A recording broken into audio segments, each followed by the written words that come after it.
Good evening, ladies and gentlemen. Welcome to Solo ReacTalk. Tonight, I'm going to be reacting to the kin host Leagues of VOTANN at War in Warhammer 40,000, made by Baldermort's Guide to Warhammer.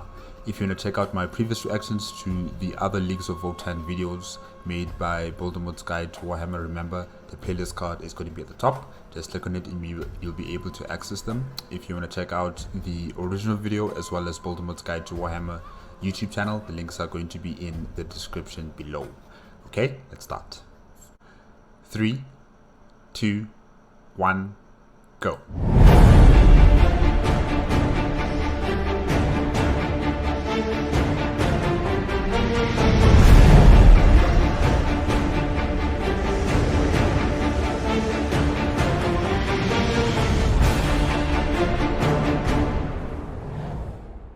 You can't start a Baldermort's video without that introduction music, without that introduction video. You can't. You just can't. The Kin Host. I, Ivor Anhad, I return. It has been so long. Decades. I can scarce remember the corridors I now walk. Searching. I take many a wrong turn. Nothing proves you have been away, and now a stranger in a strange land, as much as that. To be lost when home. But then, although this hold would always be my home, it was not where I dwelt, not in my heart. I was searching for the one being, my brother. All those years ago, before I left, he came to me, my Ironkin brother. Ironkin brother? As in a robot? Okay, so they still make Ironkin robots in the Leagues of VOTANN. I would have thought they would have stopped the production of artificial intelligence, after what happened during the dark ages of technology. But it seems like they're still continuing on that practice of making artificial intelligence. Okay, interesting. We had fought shoulder to shoulder at Beringer 5, the dust fields of Mandrake Majoris, the horrific belt wars against the greenskins. But I could not settle when we returned. I needed to go. I joined a crew, a prospect. I was going outside, into far space. And he came to me, and he looked at me, and just asked, "Do you understand?" I nodded. I thought I did then. I theatrically exclaimed that I was going to be someone, to do something. To find something that would enrich the VOTANN and our entire hold. Be worthy of song, or joining the ancestors. The fact that he calls him his brother, this is a totally different type of relationship with artificial intelligence and synthetic life, essentially, compared to what goes on in the rest of the galaxy. I'm not sure if the Eldar have their own version of artificial intelligence, or the Tau. I don't know about the Orcs or any other, species out there in the galaxy that have this type of relationship with synthetic beings, Of course, the Imperium of Man would never dare. But yeah, it's just unique, really. I thought I knew it all then. He merely nodded. His shoulders seemed to slouch slightly, if that was even possible for an Ironkin. But he said nothing more as he watched me leave. And it is before his dwelling that I now stand. The first place I truly wished to see when I came home. I pushed lightly on the chime, and it went off, and swiftly the door opened. He must have seen the ship dock. He knew. The fact that, sorry, Baldermort, the fact that this Ironkin has his own apartment or his own home, that just tells you a lot about their society, that they accept and respect all sentient life, no matter whether it is organic or synthetic. Sentient rights also cover artificial intelligence, and yeah, that's just amazing. I had returned, and there he was. He stepped back, beckoning me to enter his hearth, and so I did. Before anything, he intoned the same question. Do you understand? Now. I beamed at him as I responded. I thought I did. Now, I merely think I do. Perhaps. But I now know more than I ever have, and I am willing and eager to learn more. My brother looked at me and intoned, perhaps you are more than when you set out, but you are definitely more you. Thank you, said I. Have you changed, my friend? Yes, but slower, as is our way. But yes, I have changed. Well, I return. Yes, but the further question is, why? To speak to the carl and the hearthspake, and to pick up invaluable resources. He says, you have come far for a request that could have been sent at distance. I retort, I pay homage to the spake, to the carl, and because I had to come home. Resources? Invaluable resources. But now you lead, according to your insignia. Well earned, I hope. Hard earned, brother. Hard earned. As they should be. Always. If you lead, surely you have all the resources you need. Nearly. But I needed permission. Interesting. Indeed, I had hoped you would say that. You see, the permission is granted. I would have found you no matter what, but I come to you now, because I would have you at my side. The hearthspake has given me their full support. The hold goes to war, brother. I go to war. And I would have you beside me, as we once were, in the battle line. I will need your solid head to guide me. So, wilt thou come? Not as my subordinate, but as my brother in arms, as we strike down the foes of our fanes, our hold, and our very VOTANN. The Ironkin took a step backwards, and nodded deeply to his brother. I will fight with thee, for the VOTANN. What about for friendship? That too, my kin. That too. Wow, guys, this discussion, this discussion is so interesting. And the Ironkin is not like a virtual intelligence. He is, or it is, a true intelligence. Asking these questions, being very deep, if I can say that, or methodical in terms of asking the questions to the kin here. And yeah, it's different. It's very, very different. I mean, if the Imperium of Man found out that, the Leagues of VOTANN have got artificial intelligence and they allow them to live amongst them with equal rights, I think they would have went to war with them immediately to destroy these things.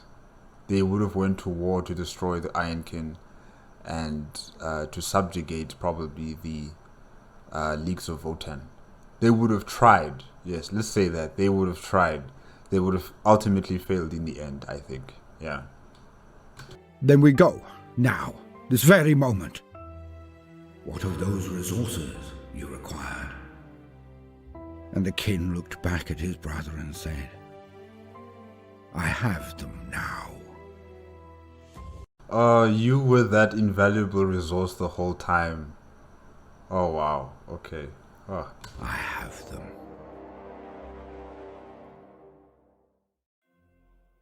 Welcome, gentle listener. I am Baldermort, your faithful servant, and I wish to introduce you to the factions, forces, and faces of the Warhammer 40k setting, the grim darkness of the far future, where there is no time for peace, there is only time for war. Don't forget, we have a natural history and mythology channels now, links in the description. So go have a shufti. Now, let us proceed. And today, we shall be discussing the kin hosts and their ways of war. Not their weaponry, mind you. We shall cover them more in the days to come. And so, as usual, let us lean on the new existing wisdom. From the first codex for the Leagues of Votann, to quote, the kin host. The assembled military forces of a kindred are known collectively as its kin host, comprising the kindred's mass soldiery, its Einhar elites, the artillery and war engines of the Forge, along with auxiliaries from groups such as the Hernkin and Chthonians. The kin host is a potent force indeed. I like how they, the astropaths or the psychers of the Leagues of Votann dress. I like it. He looks like, oh my gosh, that from that movie Lord of the Rings. I forgot what was his name. Gandalf? Yes, he looks like Gandalf. He looks like Gandalf. With the attire and then the hoodie. I don't know what's that there. I think it's like a bird or something. I'm not sure. And then he has the staff. Oh, it's so cool. And the gloves. Ah, mighty nice. A kin host is usually built around a solid core of what the kin call soldiers of the line. The most prevalent of these are the Hearthkin, stoic and dependable bands of soldiers who form the main battle line in combat. Hearthkin are technically citizen soldiers, and that many of them have side trades and interests that they focus on during peacetime. However, as members of the kin host, they are trained as frequently and rigorously as the elite warriors of many other races. As kin do not engage in anything unless they are willing to do it to the best of their abilities, all of this training and dedication sees the Hearthkin boast excellent discipline and prodigious martial skill. This is good. This is very good. You know, they don't do things half the way. They do it until the very end. In terms of training, that's good. The Imperium of Man could learn a thing or two. Indeed, a trainee warrior may not join a band of Hearthkin until they are able to pass a rigorous series of tests to prove their endurance, marksmanship, aggression, tactical acumen, and courage. Those kin who aspire to become Hearthkin, or indeed other designations of soldiers of the line, typically boast clone schemes well suited to their ambition. They may be especially resilient, swift of thought and action, able to rapidly heal physical injuries, see in low-light conditions, and so on. As with the Chthonian guilds, the kin host also invests in augmenting its personnel. Many Hearthkin benefit from augmetic organs or limbs, cerebral communication chips, ocular targeting implants, and various other useful additions. Cerebral communication chips. Wow, okay. So they don't need to use any radios to squawk into to the teammates. They can just talk to each other electronically, telepathically. if that's actually a word, I don't know. That's just something I just made up right now, you know. But essentially, they don't need radio to communicate with one another. Kindred's Forge prioritizes arming and equipping their kin-host soldiery above all but the most essential duties of hold maintenance and void ship construction. The Hearthkin are no exception to this, and thus go to the battle clad in hard and void armour, wielding an array of potential weaponry from Autok pattern bolters to iron blasters to Hylas auto rifles. No soldier of the line is considered expendable, despite being their race's rank and file. Rather, every kin warrior is seen as a valuable combat asset, not to mention family members and scions of the ancestors. Field medics are common amongst their ranks. These kin are provided with exhaustive training in first aid under fire, as well as limited engineering tuition that enables them to provide the required level of care to damaged Ironkin soldiers. This is what I like. The fact that they value their soldiers. No one here is just, people that can be thrown into battle just as cannon fodder or something. They are valued. They are given weapons. They are given training. The best chance to survive. Unlike in the Imperium of Man, where they will just pick people randomly, on some planets, and then give them their las gun and their shovel and their bayonet, and they say you are part of the Astra Militarum. So yeah, I really do like that. I like the fact that they value their people, they value their lives, and they give them the best opportunity to survive, the best resources, the best schooling and teaching to survive. Yeah.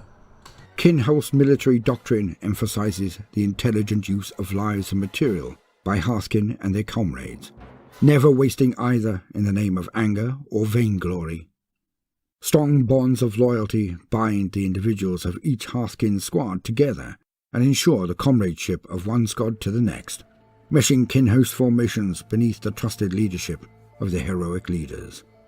Those soldiers of the line who show sufficient aptitude are given additional training in order to wield specialist weaponry, such as L7 missile launchers or Etakan plasma beamers, or to serve their comrades as scanner operatives and communications officers. If a kin shows particular drive and aptitude towards leadership, they will be nominated by their superiors or comrades to be promoted to the rank of Thane, which roughly translates to squad leader. This is a great honor and responsibility both, which most Thanes strive to live up to. Kin who truly excel may be selected to become members of the Einherjar, or else to ascend to the ranks of Karl.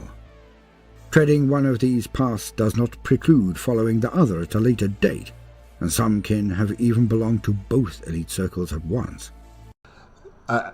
When baldermort was talking about the Thane and the Karl, I just reminded myself of Skyrim. In Skyrim, when you are the Thane, you are the champion of that settlement, or should I say the village or the town or the city, and the Karl is like the secretariat of the Jarl. And the Jarl is like the mayor of the said town or village or settlement. So yeah, it's quite interesting that, they call a leader above the Thane a Karl. Yeah, it's interesting. Most commonly, however, the Karls stand apart as war leaders and generals, while the warriors of the Einherjar fulfill roles such as elite strike troops, bodyguards, boarding parties, and the like. The trademark of the Einherjar is their exo-armor, massive servo-assisted suits of powered battle plate. Exo-armor is capable of shrugging off anti-tank fire, while hugely enhancing its wearer's might in battle. It can also mount an impressive array of weapon systems, including Etakan plasma brands, vulcanite destructors, concussive weapons, plasma blades, and even the potent mass accelerators that transforms the Einherjar champions into living battering rams. Organization and command. When the kin host mobilizes for war, It is commanded by the kindred's Votanic Council. This body consists of the most senior and respected heroes of the kindred. It often includes the High Carl, the Brockier Forge Master, the kindred's Lord Grimnir, and other senior figures of authority and power, as well as assembled advisors. The Votanic Council is normally gathered only for the grandest conflicts, however, usually when the entire kindred of their hold face direct peril. At other times, portions of the kin-host forces may be led to war by smaller gatherings of heroes, such as Carls, Brockier Iron Masters, or living ancestors, or even just a single one of these brave commanders.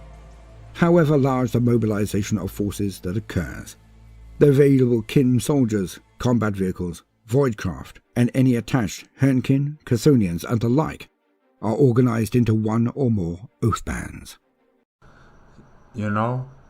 Organization, clear line of leadership, stability in their military, unlike their next door neighbors. I'm sorry guys that I'm always comparing them to the Imperium of Man, but Imperium of Man takes up 80% of all storytelling, I think, in Warhammer 40k. So yeah, they are the current example, and these guys are surpassing the current example. Yeah. The size and composition of an oath band is almost endlessly flexible. From a handful of warriors under siege leader to an army of millions, supported by all the machinery of interplanetary warfare. Often, in the face of dire need, an oath band will simply be drawn together from whatever kin forces are available at the time.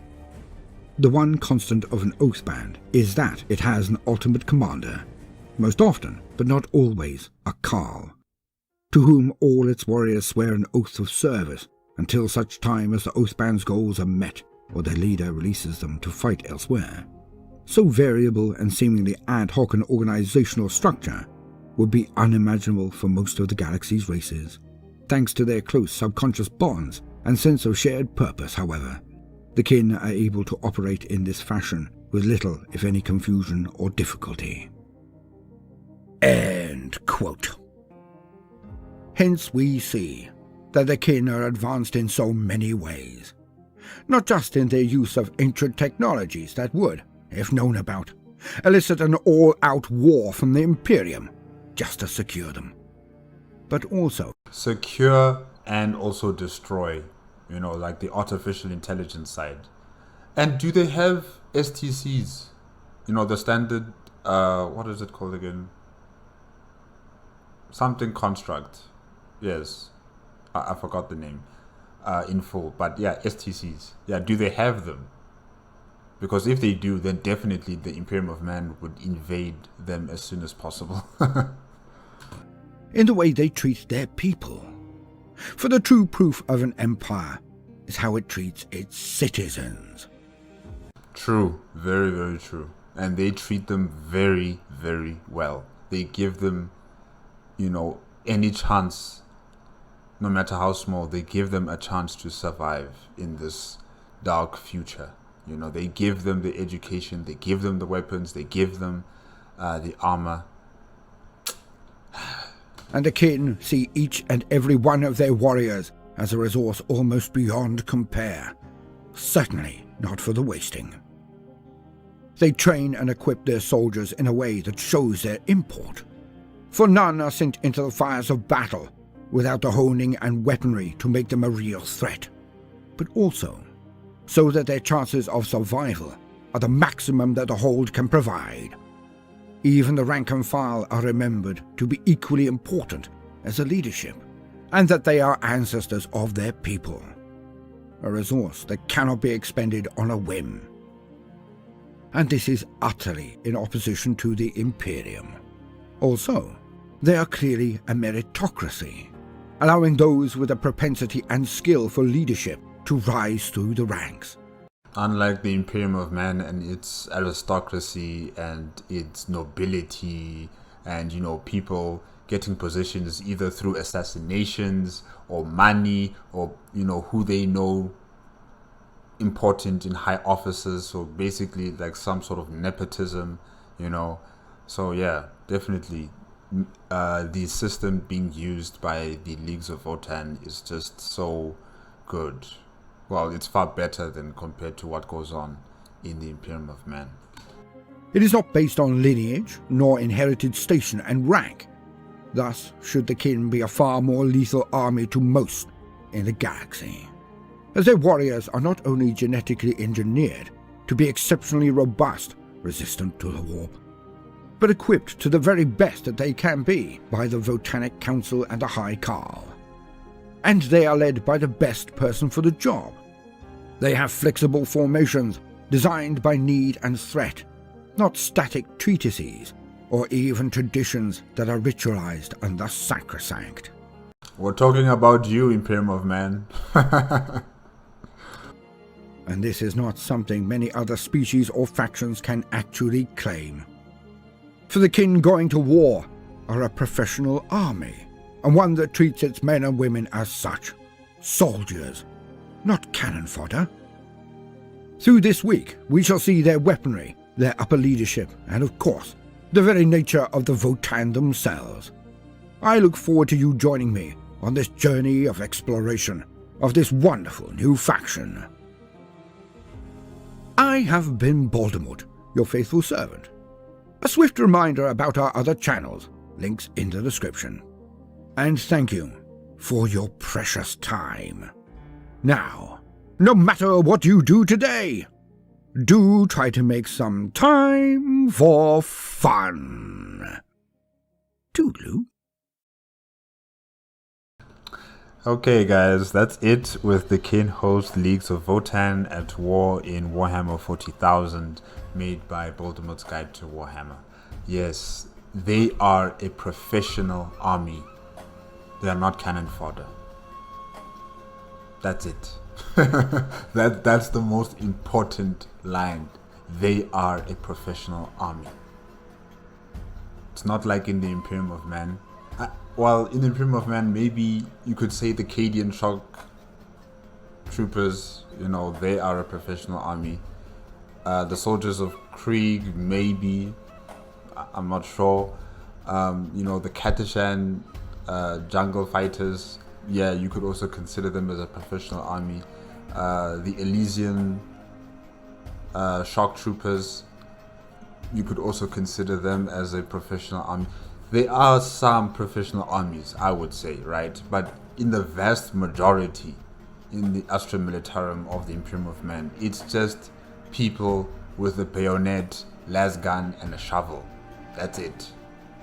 That's it. Their lives are not valued.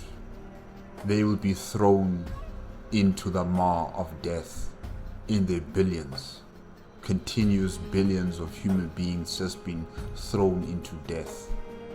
They're not valued. And here we have the Leagues of Votann, showing that all life has its purpose and has value for not only the continuation of species, but for the continuation of society, And it's not just broken like the Imperium of Man, where humans are basically a commodity. We are a resource that has no say in its own existence. We are just being thrown into death, So that's very, very important. I really did like that, what Baldermort said, that, these guys are a professional army.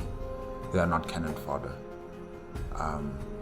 And the fact that, they're given the right amount of training, education, weapons, armor, and they can rise up through the ranks through their own hard work, and not to be scratching politicians' backs or paying someone or killing someone, doing all of these nefarious activities just to get ahead. With the Leagues of Votann, you have to work hard, and it is your peers and your colleagues, I should say as well, who will see the value in you becoming a thing or becoming a Carl, and they would want to elect you or choose you to become that particular person, you know. So not only do you have your own self-respect as someone who wants to become this person in the future, but you're also gaining the respect of your peers, you know, who see that potential in you to become someone of great importance to the Leagues of Votann. So it's just powerful, really. Compared to the people next door, this place is almost like heaven. It's almost like heaven. And the fact that they have artificial intelligence also simply unique and amazing, because other races in the galaxy, particularly the Imperium of Man, how they have outlawed all versions, all notions of artificial intelligence, and yeah, like, they are so pragmatic. They don't give into superstitions and into fears of the past. You know, they know what happened in the past, well, as much as they could collect after 10,000 years.